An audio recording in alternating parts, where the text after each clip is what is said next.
ओम शांति। इस मुरली की मुख्य धारणा। आज मुरली में शिव बाबा बाप दादा द्वारा दी गई अनेक महत्वपूर्ण शिक्षाएं हैं जो आध्यात्मिक जीवन के लिए अत्यंत उपयोगी हैं।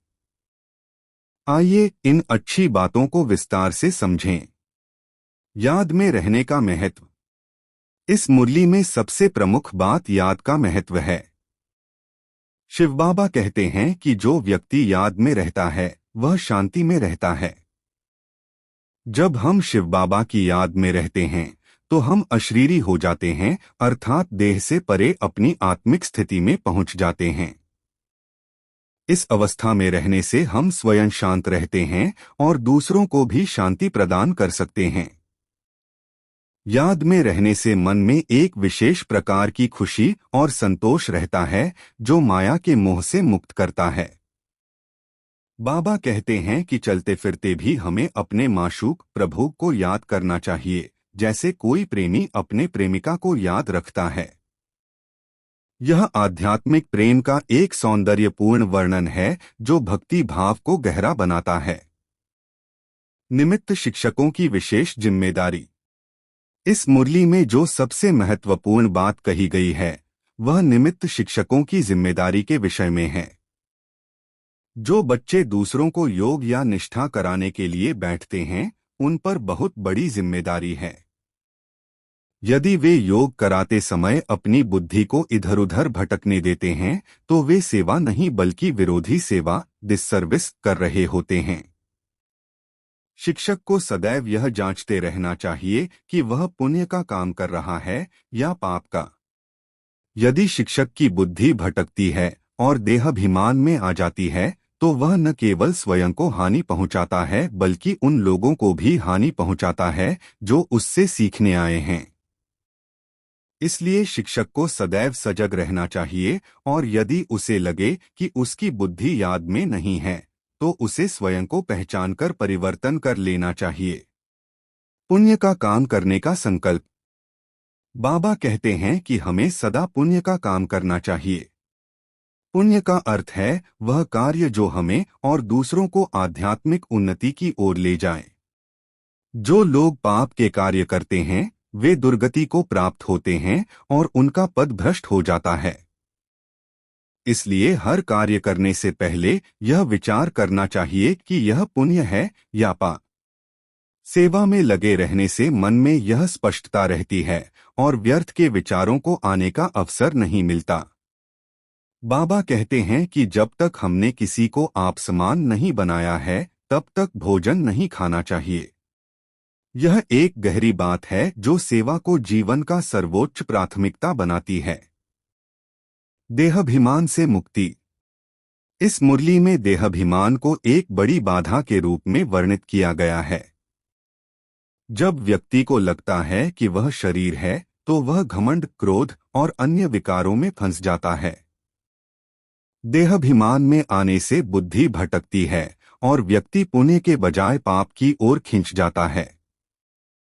बाबा कहते हैं कि जो लोग देहाभिमान में आते हैं वे याद से दूर हो जाते हैं और अंत में असफल हो जाते हैं। इसलिए हमें सदैव यह याद रखना चाहिए कि हम आत्मा हैं, शरीर नहीं। यह आत्मबोध ही हमें माया के प्रभाव से बचाता है और हमें आध्यात्मिक मार्ग पर स्थिर रखता है।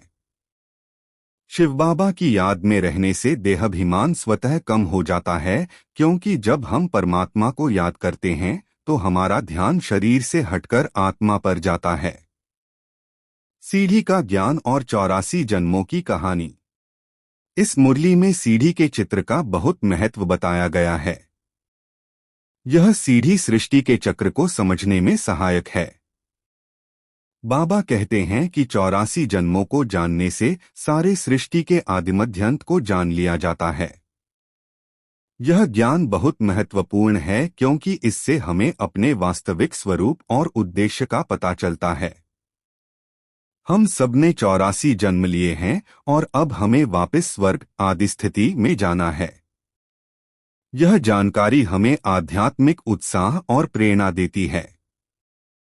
जब हम समझते हैं कि हमने इतने जन्म लिए हैं और अब अंतिम चरण में हैं, तो हमारी लगन और भी गहरी हो जाती है। सीढ़ी के चित्र के माध्यम से यह समझाना आसान होता है कि हम कहाँ से आए हैं, कहाँ हैं और कहाँ जाना है। राजाए का मेडल और सफलता का वरदान।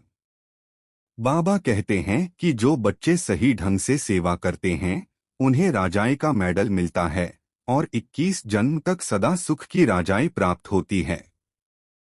यह एक बड़ा वरदान है जो आध्यात्मिक साधना के फलस्वरूप मिलता है। इस राजाई को पाने के लिए बहुत रहमदिल बनना होगा और सबकी दिल को खुश करना होगा।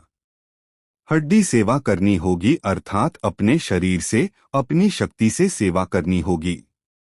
बाबा कहते हैं कि माया पर जीत पानी है और दूसरों को भी यह सिखाना है। जो लोग राजाई लेने में दिल शिकस्त हो जाते हैं वे न खुद लेते हैं न दूसरों को लेने देते हैं।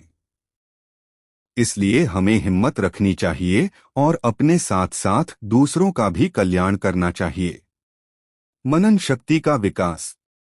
इस मुरली में मनन शक्ति के विकास पर बल दिया गया है। बाबा कहते हैं कि आत्मा पर वेस्ट, कचरा का बोझ होता है। यह वेस्ट संकल्पों, वाणी और कर्म में होता है। जब हम नकारात्मक सोचते हैं, बोलते हैं या करते हैं तो आत्मा भारी हो जाती है। इस वेट को खत्म करने के लिए मनन शक्ति को बढ़ाना होगा। मनन का अर्थ है गहरा विचार, चिंतन।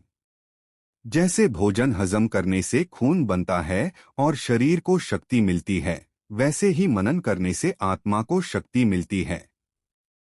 सदा सेवा में व्यस्त रहने से, गहरा विचार करने से आत्मा शक्तिशाली बनती है।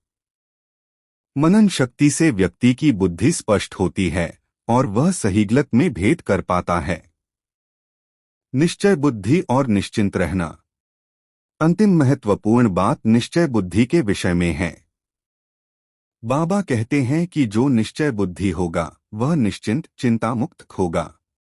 उसे क्या हुआ, क्यों हुआ जैसे व्यर्थ के प्रश्न नहीं पूछने चाहिए। निश्चय बुद्धि व्यक्ति कभी व्यर्थ चिंतन में नहीं पड़ता। वह सदा स्वचिंतन में रहता है अर्थात अपनी आत्मिक स्थिति पर ध्यान रखता है। स्वस्थिति से परिस्थिति पर विजय प्राप्त करना ही सच्ची सफलता है। जब हमारी आंतरिक स्थिति ठीक है तो बाहरी परिस्थितियां हमें प्रभावित नहीं करती।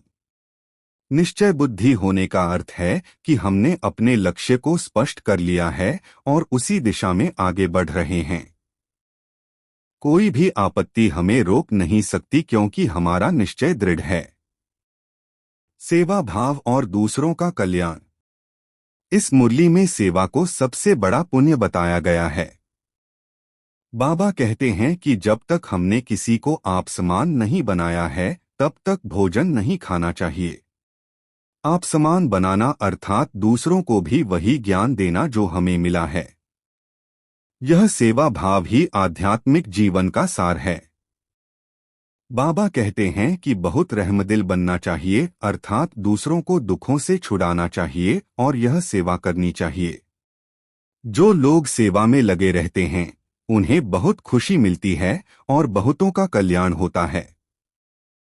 सेवा से न केवल दूसरों का भला होता है बल्कि स्वयं की आत्मिक उन्नति भी होती है।